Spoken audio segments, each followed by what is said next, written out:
My name is Tim McKeffey. Sam McBee. Anna Romanoff. Will McBee. And I lost my father. I lost my father. I lost my father. I lost my father to leukemia cancer when I was 3.5 years old. I was age 10. I was 13 years old. 6 years old.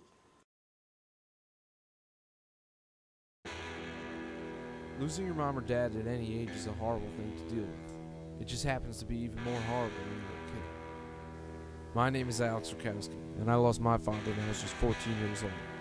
Still in need of a better understanding on the situation, I sat down with 4 people who experienced a similar tragedy.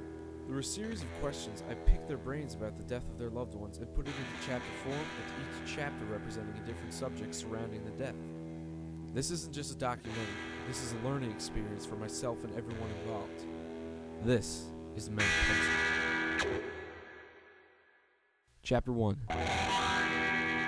Remember. Here Tim, Sam, Deanne, and Will remember what it was actually like losing their parent.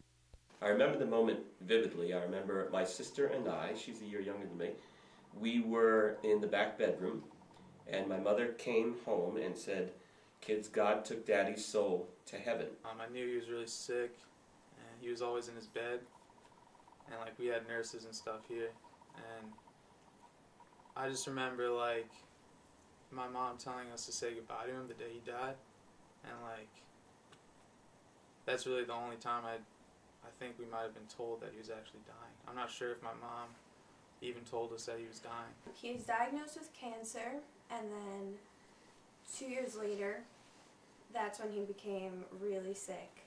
And we just had hospice at my house, and basically it was just a 2-year process of cancer. As like mean and cruel and anything this could be, it was kind of a joke. The way I took it, I kind of looked at it as like, it's another meal, it's another something else that's just gonna pass by. It's no big deal. And like when we went to the Roses or the Roses house, which were good family friends, I was telling them like, yeah, I mean like my dad's gonna die, like he's supposed to be dying, like. And I remember my little sister, I was 10, she was 9, said something to the effect that Christmas will not be the same. She mentioned something about Christmas. Other than that, I remember very little. Chapter 2. The emotion. How did losing that parent make them feel? Did it bring anger, sadness, or something completely different? I took it in a very angry, hating way onto whoever made that decision. I wasn't angry at all, that I recall. I'm not angry, but I mean I'm not too sad. It's a sad thing to think about, but it's more like I've come to just like the way I handle it is like I can't be sad about it, I can't be angry about it, it's just how it is. I would say shock, but it's weird because I knew. Like, it was one of those things where like you wake up and you just know. So I guess it was more like a mixture of like relief and shock at the same time. How could a almighty God power put 2 little boys in a situation that they'll never be able to deal with the rest of their lives until they get to the Golden Gates or whatever? And I think I was too busy being concerned for the other people around me. A couple of my sisters took it very, very, very hard. My mother took it extremely hard. I think she was probably angry. One of my sisters was very angry and very, very sad. And I think they felt a sense of helplessness, and I think I probably didn't, not to sound holier than thou, but I probably didn't because somebody had to pick up that other slack. And I, thank God I had at least the upbeat attitude enough to try to do that.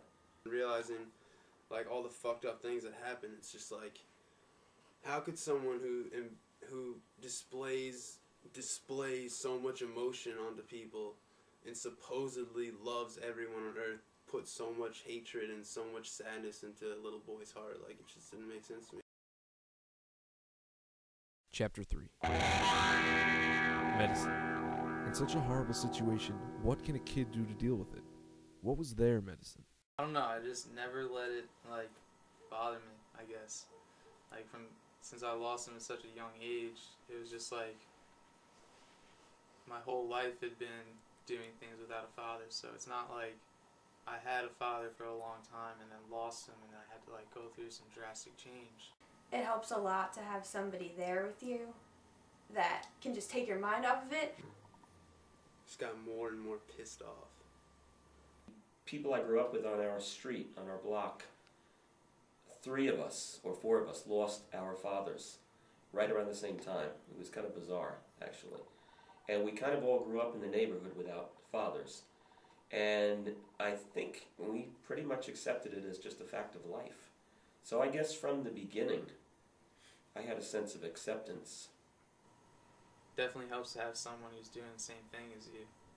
But I don't know how it would be.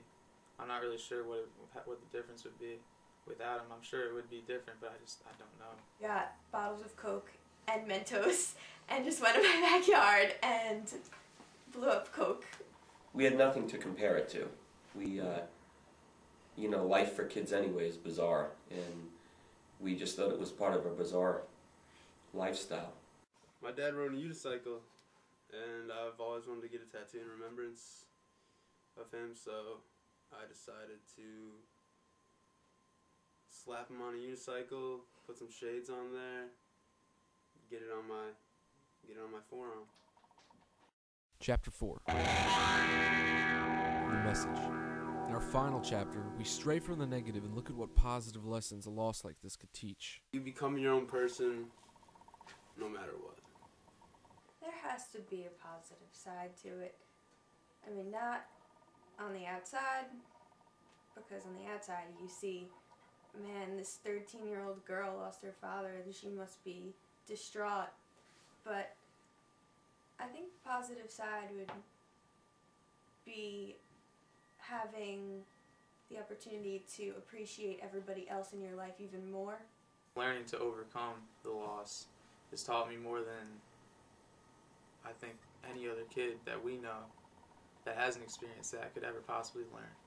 We've learned more responsibilities that kids don't have to learn, and we've just basically learned how to deal with adversity that kids don't have to deal with. I definitely have a fostered sense of appreciation growing up that way. I know more and more I was able to appreciate things in life. You grow up, you see the world in your eyes, and you become your own person. And that's how I grew up, basically. People maybe can try to take solace in the fact that, again, it's easier said than done, that people don't really die. I mean, they die, but I don't think they go very far.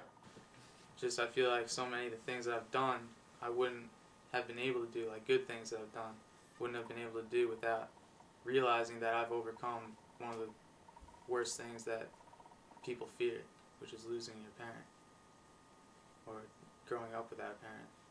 So that's the one positive thing that I know. I feel like I know now I can overcome any challenge. I think that when people, and this is my personal belief, when people die, they don't leave. My belief is that heaven is right here among us. That our deceased relatives are right here among us right now. And not a day has gone by, I think it's, I don't know how many years it is, since 1968, that I haven't talked to him, including the day that he died. And always had a sense of truly that he was hearing and listening. So there you have it. 4 accounts from people who lost a parent growing up. Nothing can ever take away the pain that such a loss causes, but knowing that my dad's looking down on me and their dads are looking down on them is enough to get me through the day.